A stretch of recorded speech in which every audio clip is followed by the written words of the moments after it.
Tes. Suara saya terdengar? Terdengar, Kang. Terdengar, Kang Fahrul. Bisa dimulai Terdengar, acara. Kang. Terima kasih. Bisa dimulai sekarang acaranya? Atau harus ada yang menunggu? Boleh, Kang? Boleh. Bisa dimulai saja. Ya.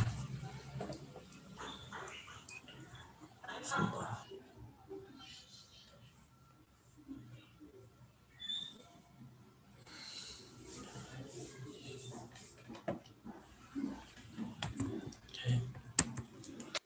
Bismillahirrahmanirrahim. Assalamualaikum warahmatullahi wabarakatuh.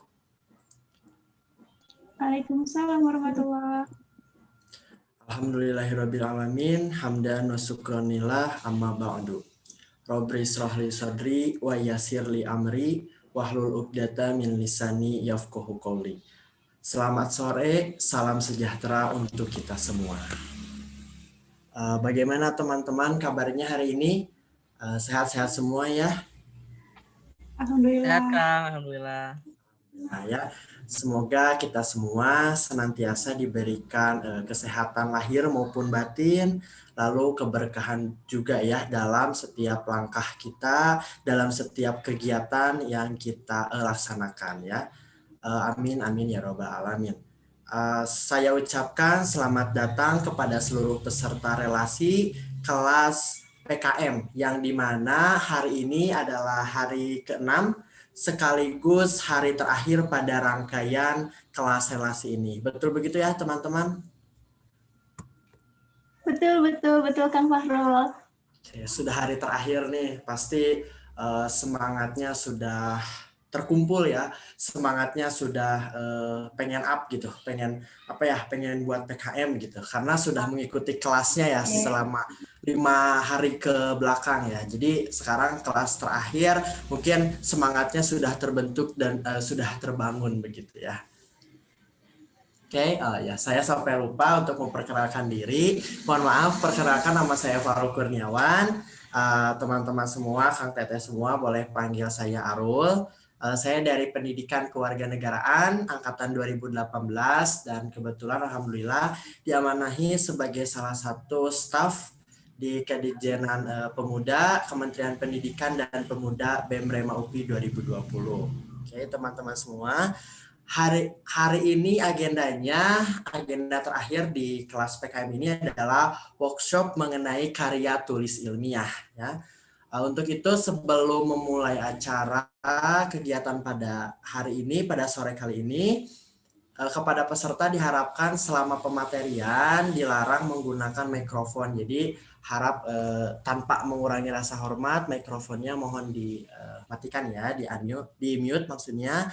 Dan selama pematerian dimohon untuk kondusif serta luruskan niat kita untuk beribadah dan menambah ilmu pengetahuan agar mendapat keberkahan dari Allah Subhanahu wa taala ya.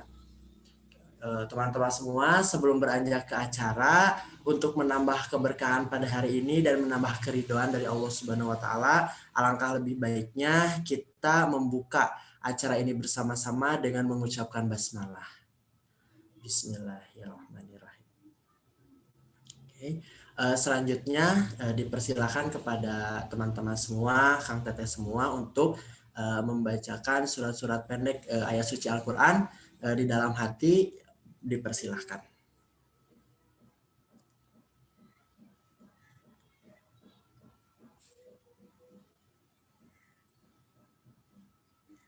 Ya, berdoa dicukupkan. Alhamdulillah ya, semoga dengan kita membuka dengan kegiatan kali ini dengan bacaan basmalah bersama-sama maupun membacakan surat pendek, semoga itu bisa menjadi semangat untuk kita bisa menambah keberkahan dan keridhaan dari Allah Subhanahu wa taala ya. Amin.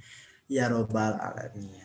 Oke, selanjutnya sebelum kegiatan, sebelum workshop karya tulis ilmiah, ada yang harus disampaikan dulu oleh Teh Putri Sekar Melati. Dipersilahkan kepada Teh Putri. Oke.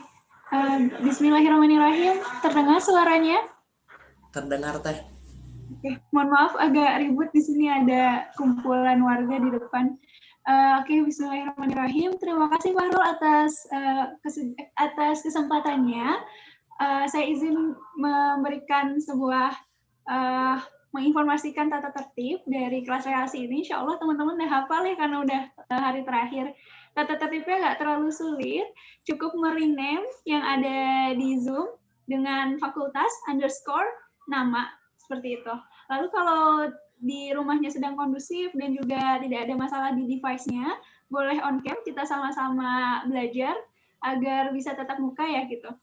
Yang kedua, selama pematerian dilarang bukain mikrofon karena akan mengganggu pematerian. Tapi nanti saat sesi diskusi atau tanya jawab, silahkan kita diskusi dan tanya jawab boleh lewat open mic atau lewat chat. Tapi disarankan lewat open mic ya biar kita bisa tektok gitu. Nah, terakhir luruskan niat, semoga apa yang kita kerjakan diberkahi oleh Allah Subhanahu wa taala dan jadi ibadah dan juga belajar untuk dunia akhirat kita. Sekian, terima kasih. Terima kasih Farul atas kesempatannya. Terima kasih juga Teh Putri telah menyampaikan untuk aturan ya, untuk peraturan pada kelas relasi ini. Oke, insya Allah sebentar lagi kita akan memulai workshop karya tulis ilmiah di kelas PKM ini yang sangat menarik, sangat luar biasa, akan dibawakan oleh seorang narasumber yang hebat. Beliau adalah Kang Budiman Prasetyo. Sebelumnya saya izin untuk membacakan CV-nya terlebih dahulu.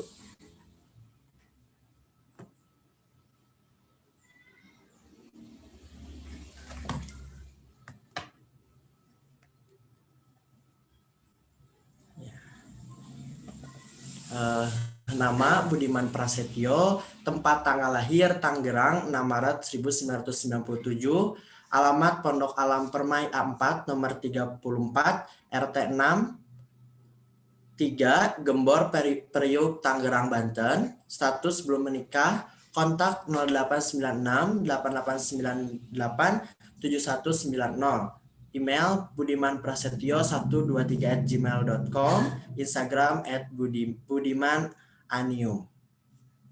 Riwayat pendidikan, TPQ Baitur Rohim Mampang Perapatan, TK RA Al-Falah Jakarta Selatan, SDMI Al-Falah Jakarta Selatan, SMP MTSN 1 Jakarta, SMA SMAN 24 Kabupaten Tangerang, S1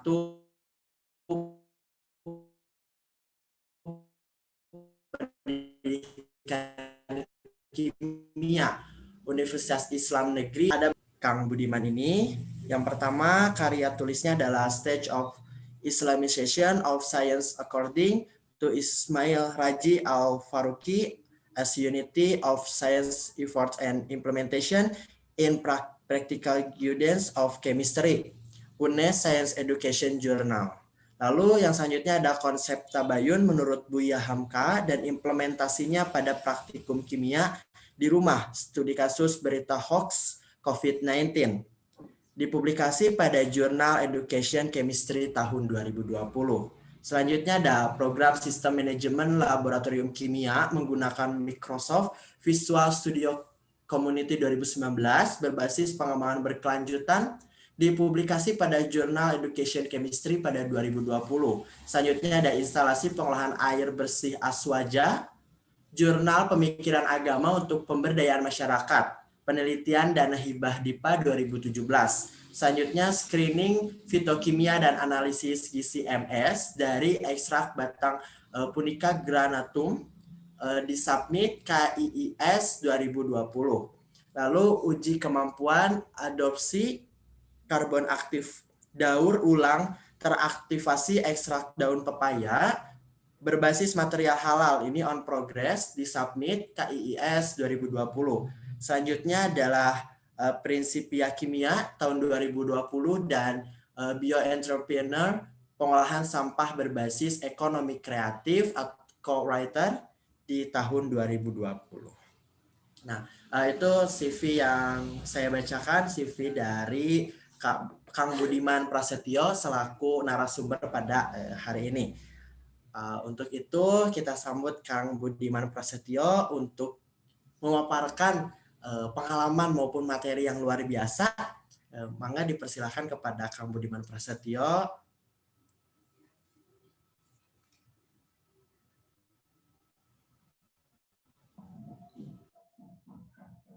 Cek apakah suara saya terdengar? Terdengar, Kak. Terdengar, Kang. Dengar ya. Nah, saya buka. Assalamualaikum warahmatullahi wabarakatuh. Waalaikumsalam warahmatullahi wabarakatuh. Yang saya hormati Presiden Mahasiswa Republik Mahasiswa UPI, Fatihah ya, dan Menteri Pendidikan dan Pemuda itu ada Mbak Trisha ya dan jajarannya.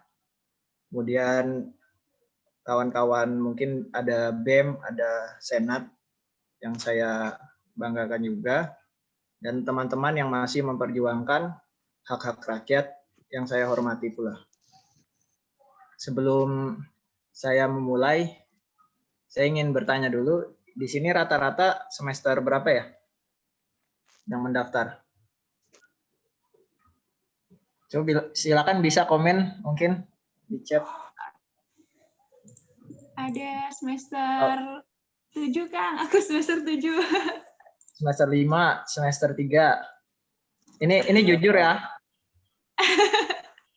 Ini nilai kejujuran juga penting. Oh kebanyakan semester 3 ya. Semester 3, semester 5, dan juga semester 7.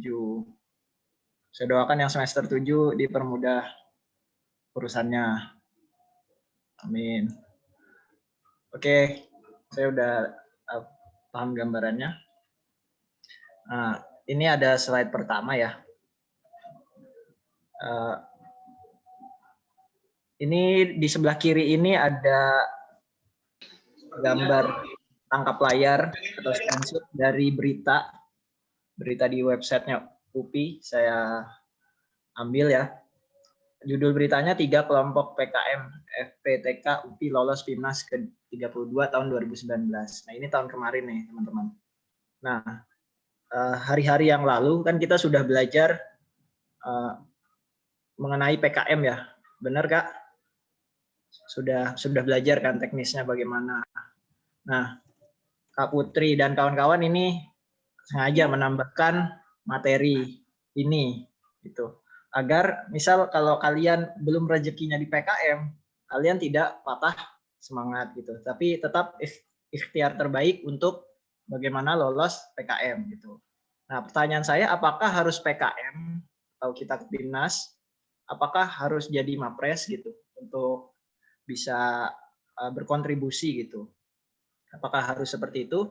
Nah, ini rumusan masalah pada sore hari ini, teman-teman. Oke, next Kak. Nah, ini apabila berbicara data, kita lihat ya, angka delegasi PIMNAS atau yang lolos PIMNAS itu rata-rata jumlahnya itu 3 sampai 4 judul gitu. Tiap tiap universitas. 3 sampai 4 kelompok seperti itu. Ini kita misalkan, kita asumsikan dalam satu grup ini orang itu tidak ada yang double group ya. Bayangkan saya tidak ada yang double group, tapi walaupun ada yang double group gitu, yang satu dia jadi ketua, yang satunya lagi mungkin dia jadi anggota gitu.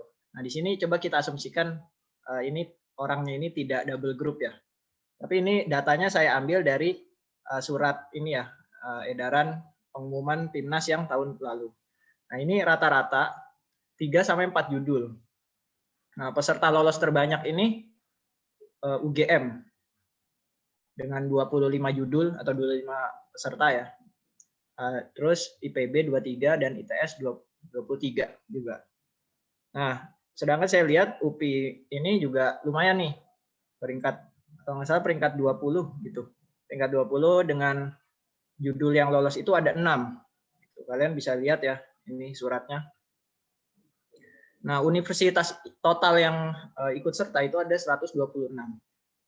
Nah, ini gambaran ya, gambaran orang-orang yang terseleksi. Coba bisa di next, Kak. Sekarang kita berbicara peluang ya. Coba bisa di next. Nah, jumlah mahasiswa UPI. Ini saya riset ya, riset. Saya riset dulu sebelum ini. Karena di sini pesertanya UPI semua kan ya, Kak? Betul, Kak.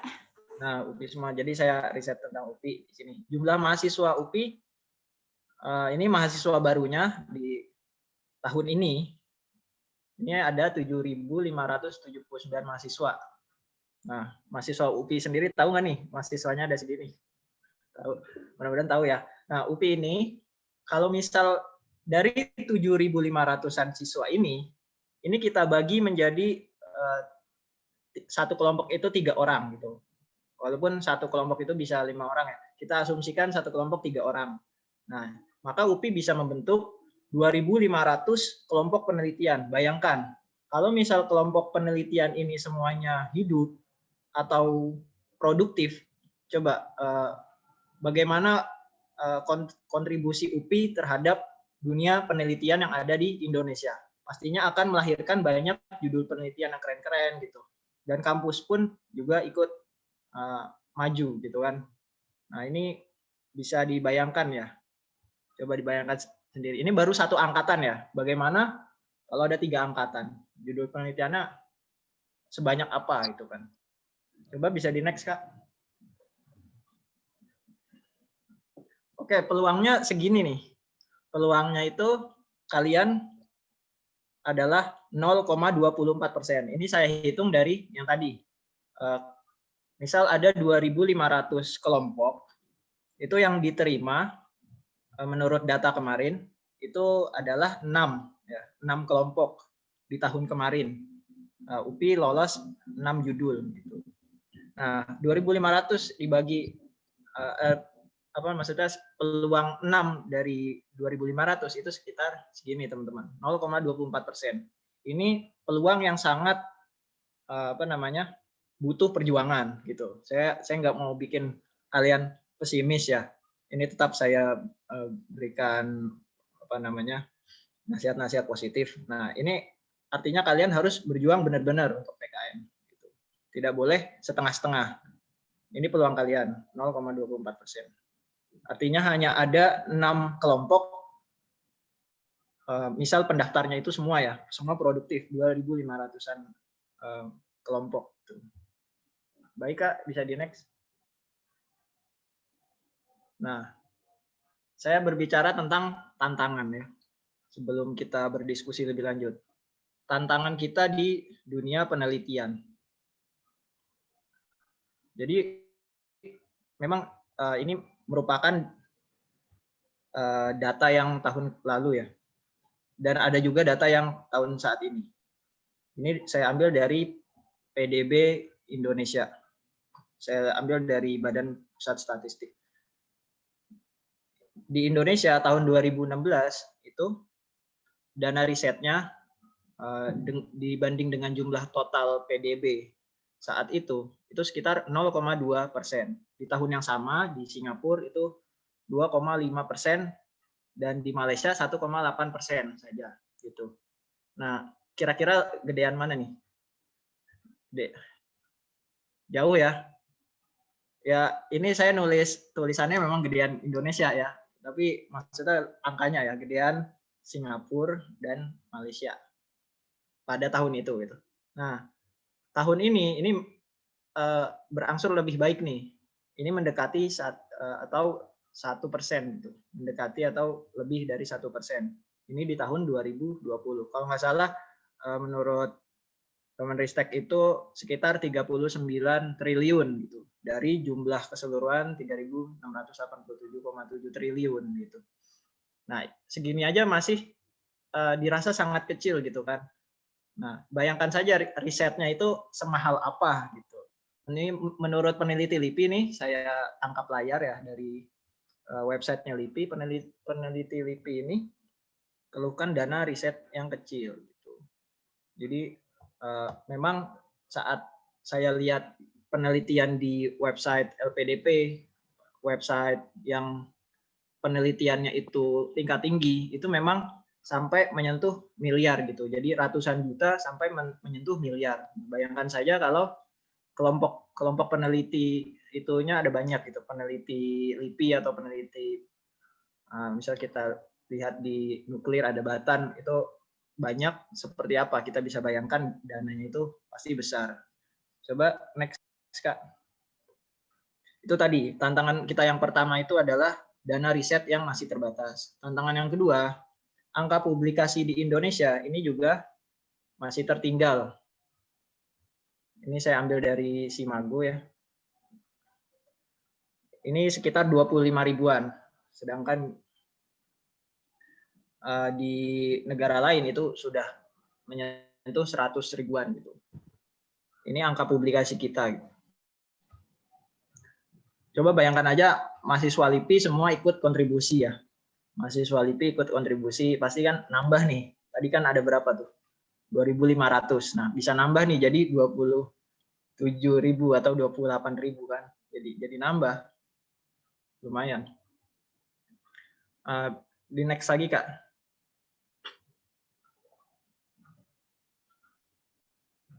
Di next. Nah, oke, hari ini kita akan berbicara mengenai riset. Nah, ternyata riset itu sering dijadikan sebagai solusi di berbagai negara maju. Bahkan ada yang mewajibkan gitu, seperti negara maju di Asia Timur gitu. Jadi mewajibkan bahwa riset ini merupakan basis untuk menentukan kebijakan. Nah, berbeda dengan negara-negara yang belum menggunakan riset sebagai solusi gitu. Jadi menentukan kebijakan, menentukan undang-undang itu belum menggunakan riset gitu. Asal kelihatannya bagus gitu kan. Oh ini kelihatannya bagus nih. Kira-kira gitu pakai perasaan gitu, mereka pakai perasaan. Ini kalau kebijakan ini sah, ini kira-kira akan masih kira-kira tidak berdasarkan riset gitu. Apakah kebijakan ini diterima oleh semua masyarakat? Apakah kebijakan ini sesuai dengan riset lapangan gitu. Nah,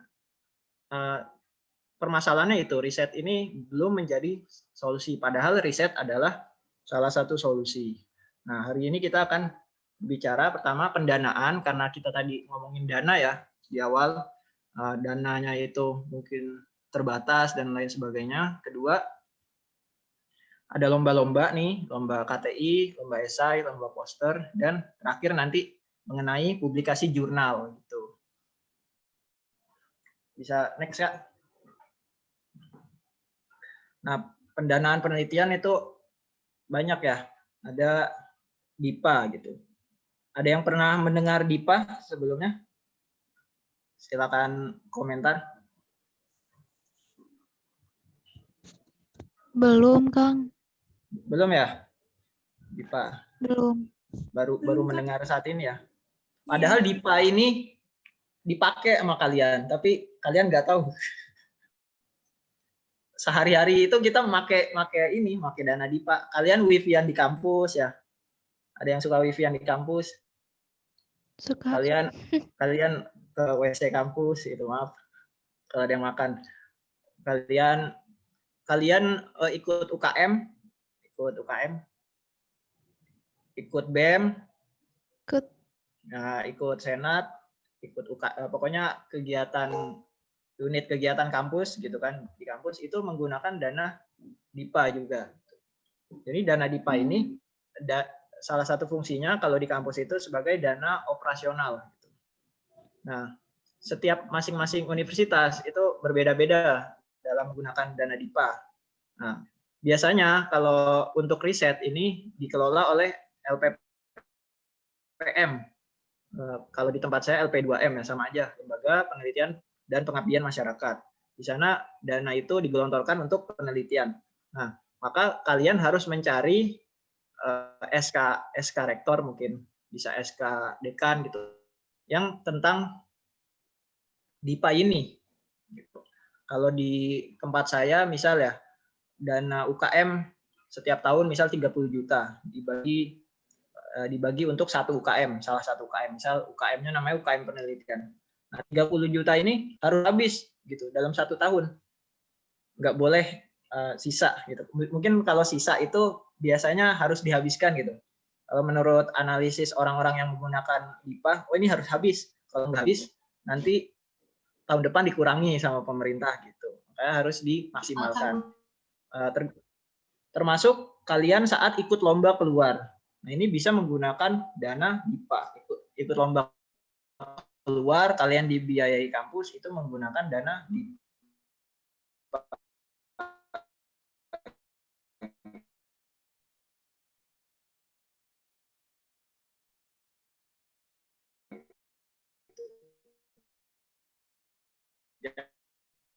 Jadi jangan takut kalian itu lagi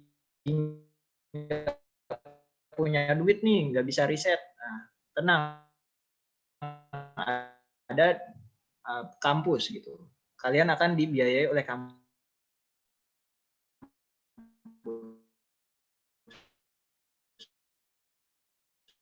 Mungkin kalian di awal-awal harus menanggung biaya sendiri dulu gitu. Biasanya seperti itu, nanggung biaya sendiri kan. Gitu.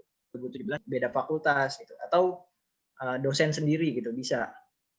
Dan ketiga adalah event pendanaan gitu. Kalau event pendanaan ini, kalau misal eventnya event kampus, ya pakainya dana DIPA juga gitu. Kalau eventnya event kampus. Tapi kalau eventnya itu misal perusahaan, ada tuh setiap tahun, misal Nutrifood itu menggelontorkan 40 juta untuk satu judul. Nah ini event pendanaan tuh. Mereka mengadakan call of paper. Seperti itu. Bisa di next Kak.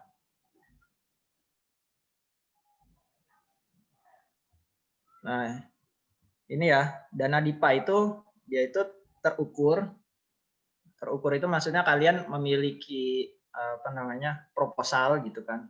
Kalian memiliki proposal, bentuknya proposal. Nah, kemarin udah diajarkan bikin proposal penelitian pastinya ya di pelatihan ini ya. Kedua harus transparan, jadi nanti ada LPJ-nya terakhir. Misal kalian dapat duit 20 juta, nanti harus di LPJ kan. Seperti itu. Terus tepat guna, harus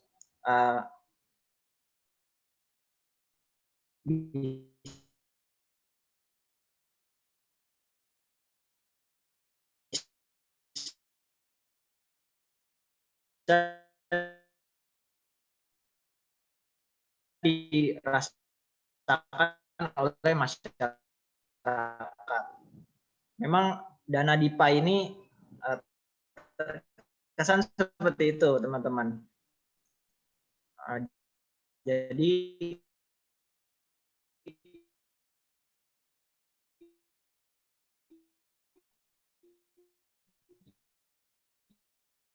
untuk penelitian yang basisnya itu teori dasar,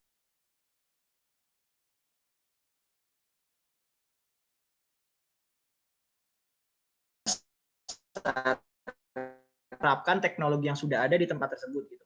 Misalkan kalian membuat apa ya, website misalnya, website geografi. Nah, website geografi ini sudah lumrah gitu. Cuma untuk beberapa daerah website geografis ini belum ada gitu. Berarti kalian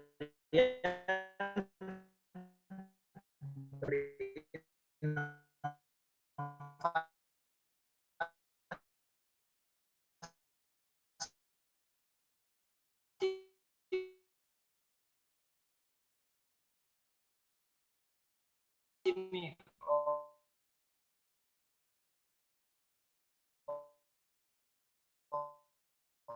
Kak.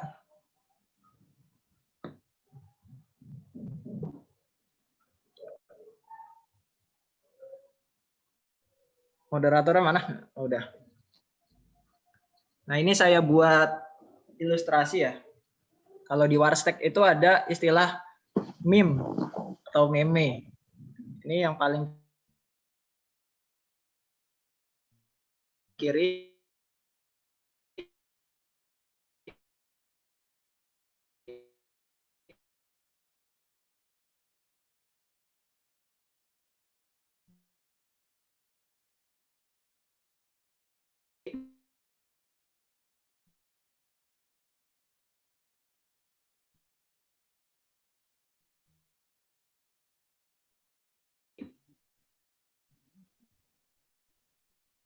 penelitian tersebut. Nah, untuk yang sebelah kanan ini ada banyak pamflet event ya. Ini yang saya bilang nih, yang Grand Nutrifood tahun 2018 ini, dan ini setiap tahun ada. Ini lumayan, satu judul bisa 50 juta kalau teman-teman lolos.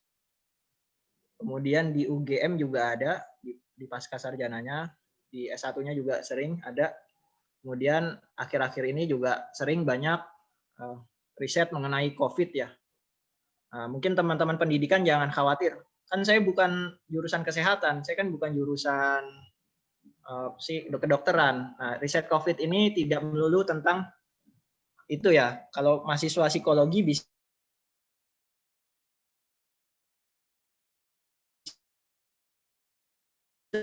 kalian riset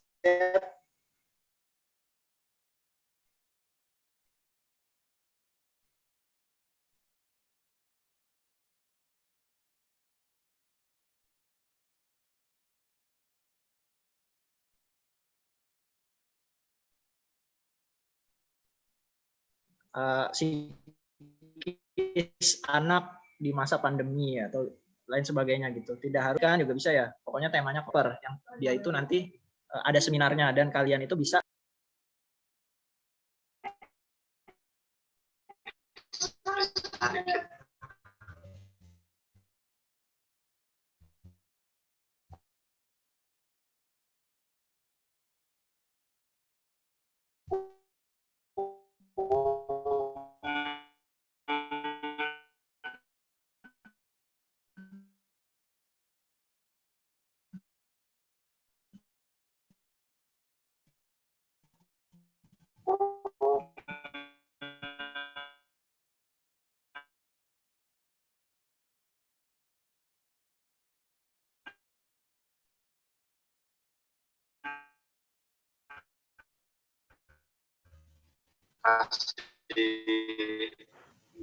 ini ada suara